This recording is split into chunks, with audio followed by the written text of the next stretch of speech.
Bienvenue dans cette nouvelle édition du Non-Stop Info. Voici les titres de l'actualité. Le Malawi, toujours dans l'attente des résultats électoraux. Les résultats seront donnés entre ce mercredi soir et ce jeudi 23 mai. Le nouveau président, les députés et les conseillers régionaux élus devront s'attaquer aux défis qui minent le développement du pays. Le Conseil de l'Entente a débuté ses travaux au Burkina Faso ce 20 mai. Il a pour ambition de constituer un espace de dialogue inclusif entre les acteurs dans les États membres. Et puis l'objectif est de prévenir l'extrémisme et de favoriser le développement de ces États.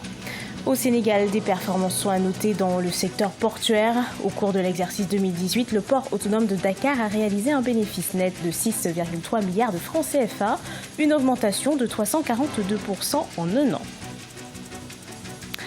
Mais tout d'abord, limogeage au Gabon. Le vice-président Pierre Claver Maganga Moussavou et le ministre des Forêts Guy Bertrand Mapangou ont été limogés. L'annonce a été faite par un communiqué de la présidence gabonaise. Les raisons exactes n'ont pas été évoquées, mais il est probable que ces limogeages soient dus au scandale du quai Savingo, un trafic de bois précieux. Une enquête avait été ouverte suite à un scandale relatif à la disparition de 353 conteneurs chargés de quai Savingo, un bois rare et précieux. Cette enquête n'est pas encore bouclée. Après le vote, l'attente des résultats au Malawi des élections, des millions d'électeurs se sont rendus aux urnes ce 21 mai pour participer à l'élection présidentielle et celle des députés et conseillers locaux. Les résultats sont attendus à partir de ce mercredi 22 mai. Les détails à ce propos sur les enjeux de ces élections avec Gladys Mamba. Journée électorale ce mardi au Malawi. Les électeurs ont dû élire ce 21 mai leur président, leurs députés et leurs conseillers municipaux. Une course serrée entre trois candidats à la présidence qui sont le chef de l'État sortant, candidat à sa propre succession, Peter Mutharika, le chef de l'opposition, Lazarus Chakwera, et le vice-président, Solos Klaus Chilima. La campagne a été rythmée par des promesses de répression de la corruption. C'est électrique partout. Nous avons mentionné le fait que nous voulons changer le type de leadership dans ce pays afin que nous puissions tous être des serviteurs et que nous puissions unir ce pays qui a été polarisé et pour que nous puissions tous prospérer ensemble.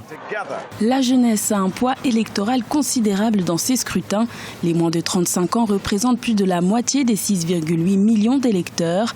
Un électorat préoccupé par les perspectives d'emploi à cause du taux de chômage endémique, bien qu'à peu près égal à celui enregistré en Afrique subsaharienne, dépassant les 7%. Je n'ai jamais trouvé de travail. J'ai fait de mon mieux pour postuler du gouvernement aux organisations non gouvernementales, mais rien. Au début, je pensais que c'était seulement moi, mais il y a beaucoup de jeunes qui sont dans ma situation. L'élection présidentielle se tiendra sur un seul tour et son issue reste incertaine. Mais le nouveau président, les députés et conseillers régionaux élus au scrutin de ce 21 mai devront inévitablement s'attaquer aux préoccupations majeures qui minent le développement du pays, telles que le chômage des jeunes, la lutte contre la corruption généralisée ou encore l'accès à l'électricité qui concerne pour l'instant seulement 11% de la population. L'ancien président sud-africain Jacob Zuma comparaît à nouveau depuis ce lundi 20 mai devant un tribunal. Ses avocats demandent l'abandon des accusations de corruption qui le poursuivent depuis 20 ans. Des allégations qui ont contribué au déclin de l'ANC, le parti historique au pouvoir. Les précisions de Gladys Mamba. Retour de l'ex-chef de l'État Jacob Zuma devant la justice sud-africaine pour des allégations de corruption. Son procès s'est ouvert ce lundi devant la haute cour de Pietermaritzburg dans le nord-est du pays et se clôturera le vendredi 24 mai. Pour la défense de Jacob Zuma, l'ancien président impopulaire est tout simplement victime d'une chasse aux sorcières à caractère politique. Tout le monde ici et même mes confrères collègues de l'autre côté veulent lyncher M. Zuma et l'enfermer dans une cellule de prison. Je suis probablement le seul dans cette salle à lui avoir posé cette question, car oui, je l'ai fait. Monsieur Zuma, êtes-vous corrompu? C'est la première question que je lui ai posée quand je l'ai rencontré. 16 chefs d'accusation de fraude, de racket et de blanchiment d'argent pèsent contre l'ancien président dans le cadre d'une affaire de vente d'armes estimée à près de 5 milliards de dollars à la fin des années 1990. Sa défense dément et demande l'abandon des accusations de corruption, vieilles de près de 20 ans, des allégations qui n'ont pourtant pas empêché sa candidature à la présidence en 2009 et en 2016. Même ceux qui devaient témoigner ont oublié leur témoignage. Certains sont morts. Nous disons que si ce procès continue, ce ne sera plus qu'une chasse aux sorcières. Procureurs et enquêteurs ont conspiré pour me mettre en prison et m'empêcher de devenir président. Englué dans de nombreux scandales, l'ancien président Jacob Zuma, qui a démissionné en février 2018, a fait baisser la cote de popularité de l'ANC, ce qui n'a pas empêché au parti historique au pouvoir de s'imposer une nouvelle fois aux élections générales du 8 mai 2019, des élections remportées avec tout de même une chute de popularité constatée. Emmanuel Macron reçoit ce 22 mai à l'Élysée le maréchal Haftar. Il s'entretiendra pour la première fois en tête-à-tête avec le président français. Récemment, c'est Fayez El-Harraj, le Premier ministre du gouvernement d'Union nationale, qui était reçu à Paris. L'objectif de ces rencontres est de relancer le processus politique dans un contexte tendu. Les combats se poursuivent dans la banlieue sud de Tripoli entre les troupes du maréchal Haftar et les forces loyales à Fayez El-Sarraj. Pour rappel, le maréchal a lancé une offensive sur Tripoli le 4 avril dernier.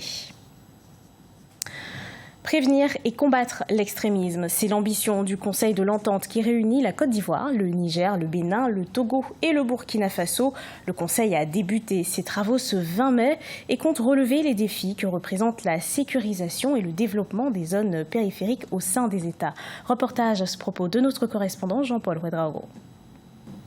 Face à la montée de l'extrémisme qui menace également les pays côtiers, autrefois épargnés, les pays du Conseil de l'Entente veulent désormais anticiper sur ces conséquences désastreuses. Ce lundi 20 mai, dans la capitale burkinabé, un panel de haut niveau s'est ouvert sur le thème « Investir dans la paix et la prévention face à l'extrémisme violent ». En effet, face à la montée de la violence et de l'intolérance, nous devons plus que par le passé promouvoir à toutes les échelles le dialogue politique, le dialogue interreligieux, le dialogue intercommunautaire. Selon le panel, le fléau a pris des proportions alarmantes ces derniers mois. Désormais, il s'attaque non seulement aux institutions de l'État, mais aussi aux fondements culturels de nos sociétés. Il s'agit d'une responsabilité individuelle et collective. Individus, familles, groupes sociaux, société civile, gouvernants, chacun à son niveau doit accepter et assumer pleinement la sienne. Rappelons que le continent, depuis 2012, traverse l'une des périodes les plus troubles de son histoire depuis la période coloniale. Après le Niger, le Burkina Faso et la Côte d'Ivoire, le Bénin est le 4e pays de l'espace à être la cible du terrorisme après le rapt début mai de 2 touristes français et de leur guide béninois. Du positif dans le domaine portuaire au Sénégal, le secteur affiche d'excellentes performances, plus de 6 milliards de francs CFA au terme de l'exercice 2018. C'est le bénéfice accumulé par le port autonome de Dakar, des résultats dus notamment aux stratégies d'exploitation et à l'amélioration des recettes. Amenichi. Au cours de l'exercice 2018, le port autonome de Dakar a réalisé un bénéfice net de 6,3 milliards de francs CFA contre 1,4 milliard en 2017, soit une augmentation de 342% en un an. Un bilan qui résulte de l'engagement des portuaires et de l'orientation stratégique des administrateurs à travers le nouveau plan du port qui a consisté en une réduction des charges et en l'amélioration des recettes durant le second semestre de 2017. On a un ensemble de facteurs extrêmement favorables qui sont aujourd'hui peut-être à l'origine d'un bénéfice qui pouvait être meilleur en tout cas. Parce que 6 milliards pour un port nouveau, modèle, avec tout l'investissement qu'on a fait, Dakar devrait être le port le plus intéressant. En effet, l'effectif du personnel, qui était de 2039 en 2017, s'est stabilisé au 31 décembre 2018 à 1878. Les charges du personnel sont ainsi passées de 70% de la valeur actualisée en 2017 à 62% en 2018. Quant au recouvrement de la même année, il s'est amélioré de plus de 11 milliards de francs CFA par rapport à 2017. Nous sommes dans un environnement concurrentiel. L'avenir maintenant du port de Dakar, ce sera forcément dans le service. Il faut qu'il y ait aussi, sur le plan en tout cas de l'offre des services annexes, comme la manutention, en plus maintenant de la rapidité du service port suivant le délai de déchargement. Avec près de 95% du commerce extérieur et en contribuant pour plus de 90% aux recettes douanières, le port de Dakar n'avait versé aux impôts que 620 millions de francs CFA en 2015, 310 millions en 2016 et 695 millions en 2017.